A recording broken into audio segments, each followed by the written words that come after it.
प्रिय छात्रों, आज आप लोग जो है इंग्लिश फर्स्ट पेपर के अंतर्गत सप्लीमेंट्री रीडर का फर्स्ट लेसन पढ़ेंगे। लेसन का नेम है द लास्ट चाइल्ड, खोया हुआ बच्चा, जिसके राइटर हैं मुल्क राज आनंद। अब आप लोग इस पाठ में एक ऐसे बच्चे के बारे में कहानी सुनने जा रहे हैं जो बच्चा अपने माता पिता के साथ मेले जा रहा है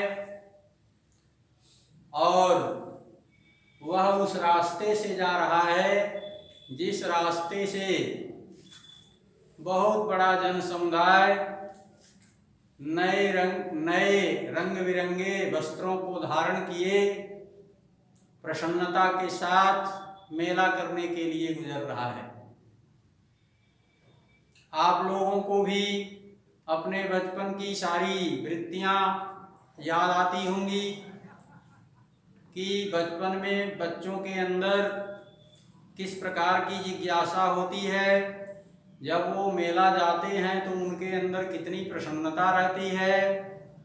मेले में दिखाई देने वाले सामानों के प्रति उनकी क्या लालसा होती है। चूंकि उनको जो है घरेलू अभाव का कोई ज्ञान नहीं होता, उनको सिर्फ अपनी लालसा की पूर्ति ही दिखाई देती है। इसलिए वह बच्चा भी मेला जाते समय रास्ते में लगी हुई दुकानों पर जो भी सामान रखे गए थे, सभी सामानों की ओर ललचाई दृष्टि से देखता जा रहा था। उसी में खिलौने की भी दुकानें सजाई गई थीं, मिठाइयों की भी दुकानें सजाई गई थीं। इन सब पर उसकी दृष्टि पड़ी और वो इन सारी चीज़ों को बारी बारी पाने की इच्छा रखता था, पाने के लिए उत्सुक था। किंतु वह अपने पिताजी के इरादे से पूर्ण रूप से वाकिफ था। वह जानता था कि ज्यों ही वो अपनी इच्छा को उनके सामने प्रस्तुत करेगा, त्यों ही वो उसे घूर करके डांट देंगे और उसकी वह इच्छा पड़ी की पड़ी रह जाएगी। फिर भी वो अपनी इच्छा को दबा नहीं सका और वो जो है उनसे कभी खिलौने खरीदने के लिए आग्रह किया तो कभी मिठाई खरीदने का आग्रह किया। चूंकि मेले में बहुत भीड़ लगी हुई थी और उस भीड़ में इतनी धक्का मुक्की थी कि वहाँ पर छोटे छोटे बच्चों का चलना आना जाना बड़ा ही मुश्किल था। उसी भीड़ में जो है उस बच्चे का साथ उसके माता पिता से छूट जाता है और वो बच्चा जब माता पिता से विरक्त हो जाता है तो उसको बड़ी ही बेचैनी महसूस होती है। वो फूट फूट कर रोने चिल्लाने लगता है। उसी में एक सज्जन उस बच्चे को ले लेते हैं और उसको कभी खिलौना खरीदने के लिए फुसलाते हैं। ये कहते हैं कि चलो तुम्हें ये खिलौना खरीद दे रहे हैं। जिस खिलौने के लिए वो पहले बड़ा ही उत्सुक था, उसको पाने के लिए उसके मन में बड़ी प्रबल इच्छा थी, किंतु माता पिता के खो जाने के पश्चात उसको जो है खिलौने की कोई लालसा नहीं रही। फिर उस सज्जन ने उसको मिठाई की दुकान की तरफ, मिठाइयों पर उसकी नज़र को दौड़ाया। उससे कहा कि जो मिठाई कहो खरीद देते हैं। जिस मिठाई के लिए वह बच्चा पहले बहुत ही बेचैन था, अब उस मिठाई को भी पाने की उसकी कोई इच्छा नहीं रही। इस तरह से इस पाठ में मुल्क राज आनंद जी ने एक बच्चे के मन की अभिलाषा को बड़े ही सरल ढंग से प्रदर्शित किया है कि बच्चों के लिए ना तो मिठाइयाँ सबसे ज़्यादा प्रिय हैं, ना ही खिलौने सबसे ज़्यादा प्रिय हैं। बच्चों को अगर दुनिया में कोई चीज़ सबसे प्रिय है तो वो हैं उनके माता पिता। माता पिता साथ रहें तो बच्चों को तरह तरह के सामान पाने की लालसा होती है। बच्चे उनको पाने के लिए जिज्ञासु हो उठते हैं। किंतु यदि माता पिता साथ में नहीं है, कहीं खो गए, तो फिर उसे दुनिया की कोई भी वस्तु पसंद नहीं आती। यही कहानी जो है इस पाठ में प्रस्तुत की गई है मुल्कराज आनंद जी के द्वारा। तो आप लोग पहले मुल्कराज आनंद जी के बारे में थोड़ा सा पढ़ें। मुल्कराज आनंद was born on 12th December 1905 in Peshawar, now in Khyber Pakhtunkhwa, Pakistan. Mulk Raj Anand ji 12 दिसंबर सन 1905 ईस्वी को पाकिस्तान के पेशावर नामक स्थान पर पैदा हुए थे। He studied at Khalsa College, Amritsar, then moved to England, where he attended University College London and then earned a PhD degree from the Cambridge University. वह अमृतसर के खालसा कॉलेज में अध्ययन किए। उसके बाद ऊंची शिक्षा प्राप्त करने के लिए वे इंग्लैंड गए, जहां पर लंदन के एक यूनिवर्सिटी कॉलेज में शामिल हुए। उसके पश्चात कैम्ब्रिज विश्वविद्यालय से इन्होंने पीएचडी की डिग्री को हासिल किया।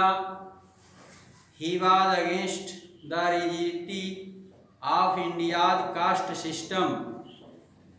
वह भारत के जाति प्रथा के बिल्कुल विरुद्ध थे।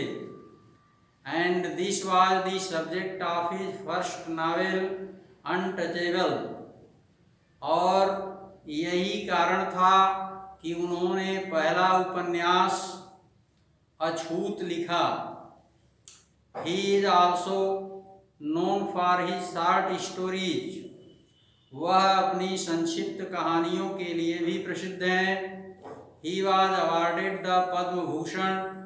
उन्हें पद्म भूषण नामक पुरस्कार से सम्मानित किया गया।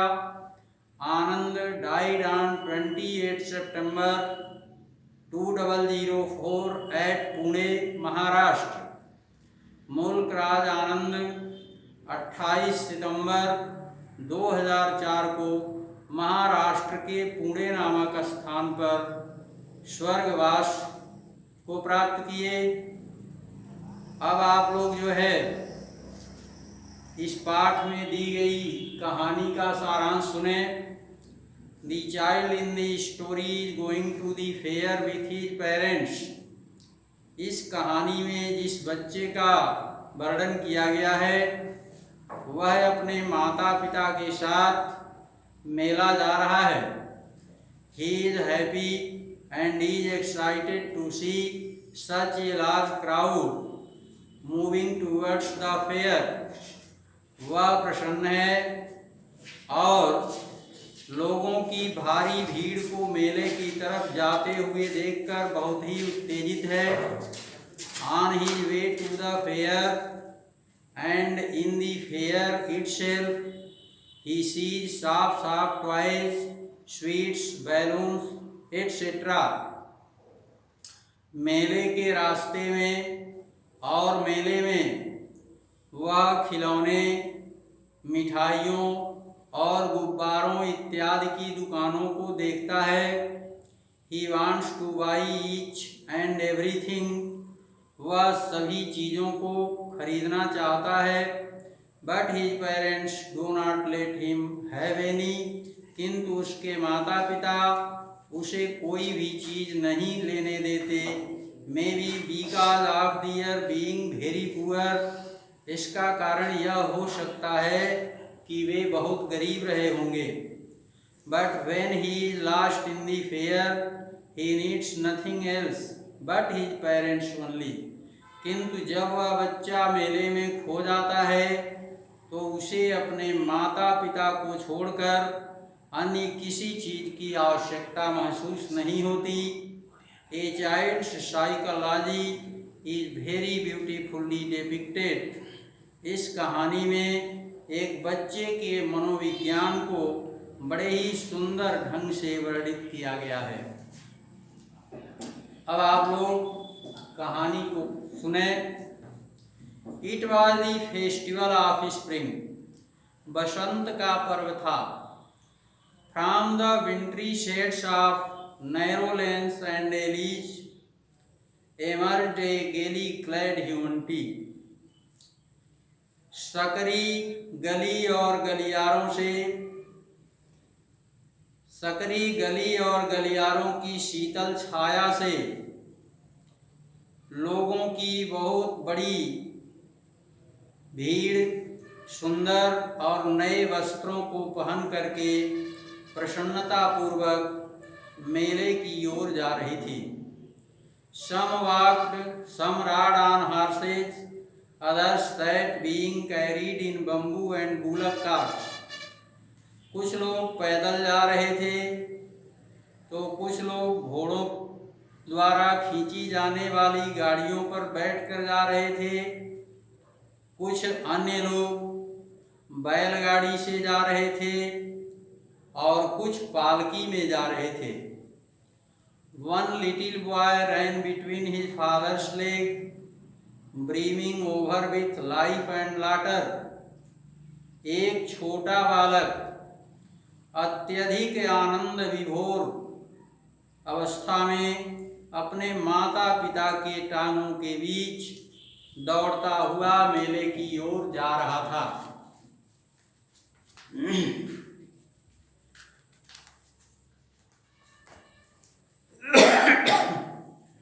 Come child come, called his parents as he lagged behind, fascinated by the toys in the shops that lined the way. आओ बच्चे आओ, उसके माता पिता ने तब पुकारा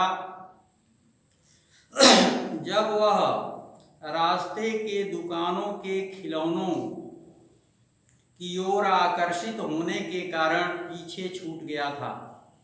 He hurried towards his parents, his feet obedient to their call, his eyes still lingering on the receding toys. वह जल्दी जल्दी अपने माता पिता की ओर बढ़ चला। उसके पैर उनकी पुकार के आज्ञाकारी थे। उसकी निगाहें उस समय भी लटके हुए खिलौनों पर टिकी हुई थीं। As he came to where they had stopped to wait for him, he could not suppress the desire of his heart, even though he well knew the cold stare of refusal in their eyes. ज्यों ही वह वहाँ पर आया जहाँ उसके माता पिता उसकी प्रतीक्षा करने के लिए खड़े थे, वह अपनी इच्छाओं को दबा नहीं सका, जबकि वह जानता था कि उसके माता पिता उसके इस इच्छाओं की पूर्ति नहीं करेंगे। I want that toy, he pleaded.